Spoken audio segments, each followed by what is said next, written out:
السلام علیکم۔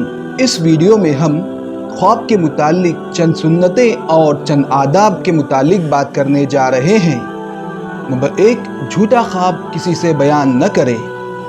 نمبر 2، کسی عالم یا دیندار شخص کے علاوہ کسی اور کے سامنے خواب کا تذکرہ نہ کیا جائے۔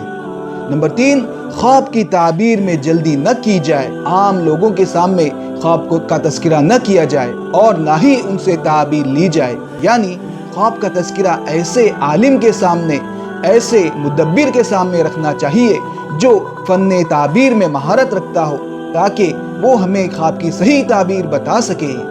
نمبر 4، تعبیر دینے والے کا تعبیر بتلانے سے پہلے یہ دعا پڑھنا چاہیے: خیر تلقاہ وشر توقاہ وخیر لنا وشر لأعدائنا والحمد للہ رب العالمین۔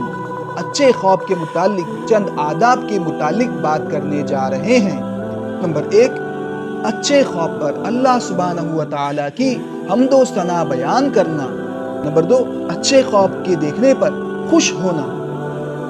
نمبر 3، اپنے خیر خواہ کے علاوہ اس خواب کا تذکرہ کسی کے سامنے نہ کرنا۔ نمبر 4، اس خواب کی اچھی تعبیر لینا۔ برے خواب کے متعلق چند آداب کے بارے میں بات کرنے جا رہے ہیں۔ نمبر 1، بائیں طرف 3 بار تھتکارنا۔ نمبر 2، 3 بار اعوذ باللہ من الشیطان الرجیم کا پڑھنا۔ نمبر 3، کروٹ بدلنا۔ نمبر 4، برا خواب دیکھنے پر اللہ سبحانہ و تعالیٰ سے اس کی برائی کی پناہ مانگنا اور اچھائی طلب کرنا۔